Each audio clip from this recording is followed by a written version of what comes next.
हाँ नहीं, देखिए हिंदुस्तान की डेमोक्रेसी की हालत देखिए। 300 एमपीज इलेक्शन कमीशन से मिलना चाहते हैं और कहते हैं कि हम डेलीगेशन लेके आएंगे, हम आपको एक डॉक्यूमेंट देना चाहते हैं। इलेक्शन कमीशन कहता है नहीं, 300 एमपीज नहीं आ सकते हैं।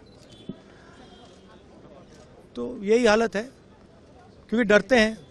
300 एमपीज आ गए और वहाँ पे सच्चाई निकल आई और हमने उनको थोड़ा जो उनके काम की सच्चाई है दिखा दी। That is why.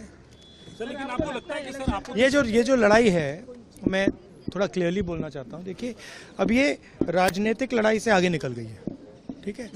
अब ये देश की जो आत्मा है, स्पिरिचुअल देश का जो आत्मा है, उसके लिए लड़ाई हो रही है। कॉन्स्टिट्यूशन की लड़ाई है। 1 मैन 1 वोट कॉन्स्टिट्यूशन का फाउंडेशन है। 1 मैन 1 वोट के बिना कॉन्स्टिट्यूशन का कोई मतलब नहीं है।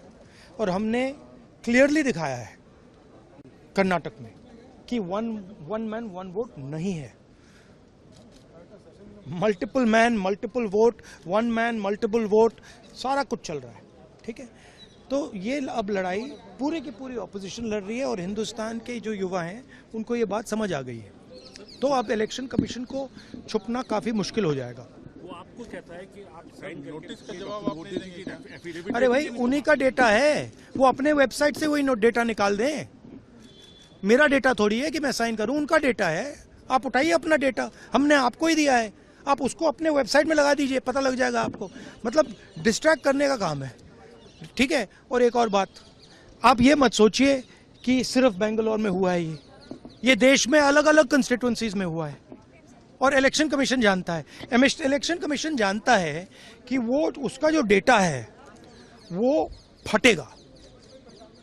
जो उसको अभी वो कंट्रोल करने की कोशिश कर रहा है, छुपाने की कोशिश कर रहा है, उसको हम निकाल देंगे, ठीक है। और वो फटेगा, वो जानता है।